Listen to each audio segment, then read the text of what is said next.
rasanya sudah sering kita dengar, sudah sering kita pahami fadilah dan keutamaan. Tapi ini untuk kita yang hidup. Saya dulu ngaji sama alim besar di Syria, Profesor Dr. Said Ramadan Al-Budi. Saya senang dengan beliau karena ketika mengaji tasawuf, tasawuf itu selalu diartikan dengan mikdar ilmu. Kita kan kalau ngaji tasawuf, kemudian rajin zikir, itu cita-citanya punya karomah bisa sholat Jumat di Mekah. Kita ini kadang-kadang zikir rapi, ikut tarekat, itu cita-citanya. Kalau hujan, keluar zikir di sini, itu nggak basah. Kalau tengah-tengah hujan deras di Cipete ini, saya keluar tanpa payung, kemudian badan saya tidak basah. Orang sering bilang Muhammad Faiz ini shahibul karomah.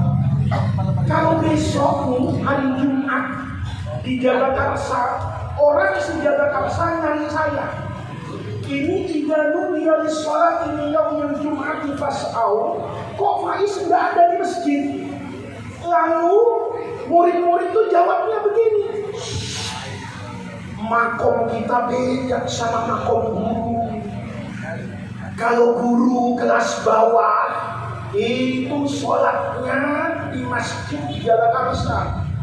Kalau ketua MUI Sohibul Karomah wal Fadilah, ini Jumatannya di Mekah. Kalau ini aneh Pak, kalau ada kiai tidak pernah kelihatan Jumatan, itu wali. Tapi kalau kiai Jumatan terus, itu kiai biasa. Nah, ini bukan kiai khosrah, ya.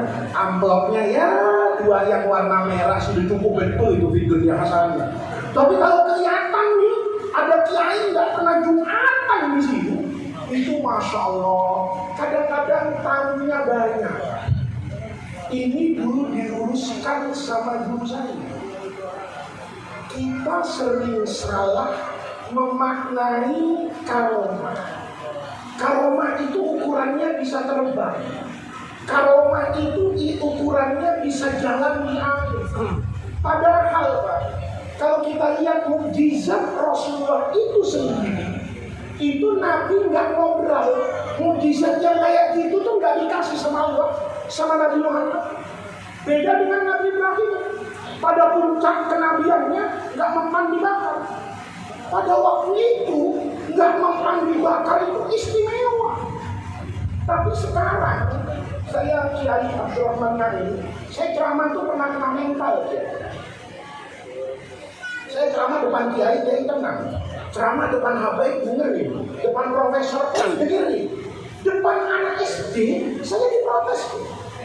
Karena saya waktu itu mau Idul Adha, saya itu pengalaman diundang sama SD, suruh ceramah depan anak SD. Tapi saya lupa bahwa anak SD sekarang itu generasi iPhone dan Samsung, minimal Oppo lah, ya kan? Yang itu minimal lah. Sekarang generasinya Oppo. Saya lupa. Ini saya dipesan sama kepala sekolah, Pak. Ini karena mau Idul Adha, tolong ceramahnya tentang keluarga Nabi Ibrahim. Saya ceramah. Nabi Ibrahim itu nabi yang hebat, ulul azmi minar rusul, macam-macam. Mukjizatnya itu nggak mempan dibakar. Dengar kayak begitu, ada anak SD itu angkat tangan, interupsi. Saya rasanya saya cuekin aja, mau ngapain sih anak ini, mau ganti pempes atau apa, saya biarin. Tapi tangannya nggak turun-turun. Karena nggak turun-turun, saya penasaran. Ada apa nak? Saya nggak sepakat dengan pidato Bapak. Pidato Bapak itu salah. Yakin Ustaz ya, Z ini ya, yang penting nalarnya masuk, tali mengutali itu nanti belajarnya gitu. Karena saya begitu kan penasaran saya.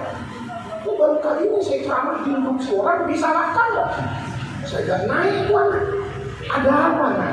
Begini Pak, kalau ukuran kehebatan Nabi itu tidak mempan dibakar, tetangga saya nggak kalah hebat sama Nabi.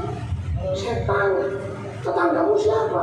Nabi Ishak sebetulnya, Nabi Musa, Habib, Kiai, bukan.